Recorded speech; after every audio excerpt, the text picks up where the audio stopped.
বিভিন্ন ভাষায় রচিত ও অভিনীত আধুনিক ভারতীয় নাটকের হাড়কঙ্কাল নিয়ে সাহিত্যপত্র বিভাগে রয়েছি আমি সৌরভ। ভারতবর্ষের অন্যান্য শিল্পের মতো নাটকও অত্যন্ত সমৃদ্ধ এবং চমকিত। বিভিন্ন সময়ে বিভিন্ন জায়গায় ও ভিন্ন ভিন্ন ভাষায় পরিবেশিত বিখ্যাত সব নাটক আমাদের জন্য গর্বের।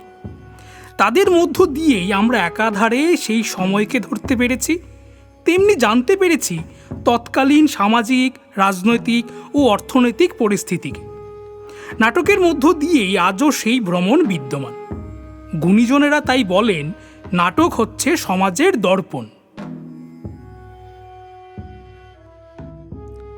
আজ সপ্তম পর্বে স্বাধীনতার পরবর্তী সময়ে ত্রিপুরার নাটক।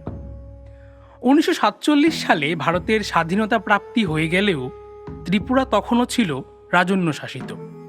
1949 সালের 15ই অক্টোবর ত্রিপুরা ভারতবর্ষের সাথে যুক্ত হয়। স্বাধীনতার আগে ও পরের এই টালমাটাল পরিস্থিতির মধ্যে সাংস্কৃতিক পরিমণ্ডলেও নানান পরিবর্তন আসে। স্বাধীনতার পরপরই প্রচুর পরিমাণে শরণার্থীরা ত্রিপুরায় আসতে শুরু করে, যা ত্রিপুরার আভ্যন্তরীণ পরিস্থিতিকেও খানিক জটিল করে তোলে। আগরতলা, খোয়াই, কমলপুর, কৈলাসহর, ধর্মনগর, বিলোনিয়া ইত্যাদি স্থানে তখন নাটকের অনেক দল গড়ে উঠতে লাগলো। 1948 সালে আগরতলায় গড়ে ওঠে শিল্পী সংসদ। তার ঠিক পরেই লোকশিল্পী সংসদ গড়ে ওঠে, যেখানে মহিলা চরিত্রে প্রথমবার মহিলারাই অভিনয় করতে শুরু করে। 50-এর দশকে সারা রাজ্যে রবীন্দ্র নাটকের জোয়ার আসে। আগামী 10 বছর রবীন্দ্রনাথের প্রচুর নাটক বিভিন্ন জায়গায় পরিবেশিত হতে লাগলো। 1958 সালে প্রাচ্যবাণী পরিষদ গঠিত হয়। সেখানে মূলত স্থানীয় নাট্যকারদের নাটক পরিবেশন করাই ছিল মূল উদ্দেশ্য। দেবেন্দ্র কুমার ভৌমিক সেখানে কিছু নাটক রচনা করেন। তার মধ্যে পাঞ্চজন্য, বাস্তুহারা ইত্যাদি তখন পরিবেশিত হয়েছিল। সেই সময় উঠে আসেন ত্রিপুরা নাটকের অন্যতম সফল অভিনেতা ও নির্দেশক শক্তি হালদার। তিনি গড়ে তোলেন লোকশিল্পী সংসদ। শিবদাস বন্দ্যোপাধ্যায়ের নেতৃত্বে গড়ে ওঠে শিল্পায়ন। এই দুই দল তখন সারা রাজ্যে নাটক নিয়ে প্রচুর কাজকর্ম করেছে।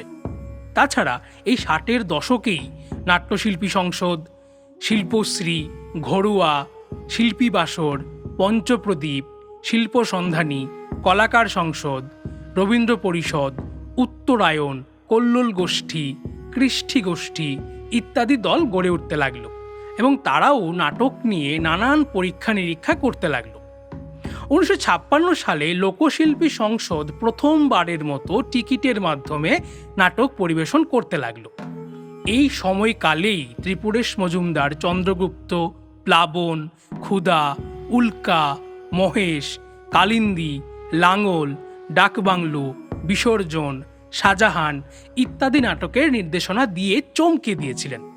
1965 সাল থেকে ত্রিপুরার নাট্যচর্চার গতি প্রবলতর হতে লাগলো। 1967 সালে প্রতিষ্ঠিত হয় রূপম নাট্যগোষ্ঠী। তাছাড়া সেই সময়েই রঙ্গম, তিয়াস, রূপায়ণ, এলজিডি ইত্যাদি নাটকের দল গড়ে ওঠে। সুবোধদের পরিচালনায় প্রতিষ্ঠার পরবর্তী 7-8 বছরে রূপম 17টি নাটক মঞ্চস্থ করে। এর মধ্যে সারা রাত্রির, ক্যাপ্টেন হুররা এবং ইন্দ্রজিৎ, রাজরক্ত প্রযোজনা তখন মানসম্মত হয়েছিল। ঘরোয়ার কর্ণধার অজিত মজুমদার অনেকগুলি নাটক রচনা করেন এবং নির্দেশনাও দেন। তার মধ্যে নকশি কাঁথার মাঠ, সভ্যতার সংলাপ, ঝংকার ইত্যাদি জনপ্রিয় হয়েছিল।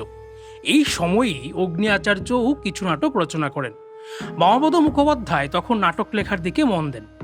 বিভিন্ন গল্প ও উপন্যাস থেকে তখন নাট্যরূপ দিতে শুরু করেন জলধর মল্লিক। 70-এর দশকেই বিমল গুপ্ত লেখেন নোনা জল, মিঠে মাটি। খোয়াইয়ের নীরেন্দ্র ঘোষ তার নাটকের দল সারথী থেকে বেশ কিছু নাটক অভিনয় করেছিলেন। রাজন্য আমলে যেখানে ত্রিপুরার বাইরে নাটক দিয়েই কাজ হয়েছিল, ঠিক এই সময়ে ত্রিপুরার গ্রাম পাহাড়ের কথাই নাটকে বেশি করে উঠে আসতে লাগলো। 80-র দশকে মৌলিক নাটক রচনার জোয়ার আসে। কমল রায় চৌধুরীর দেবনা তিতুন তখন বিখ্যাত হয়েছিল।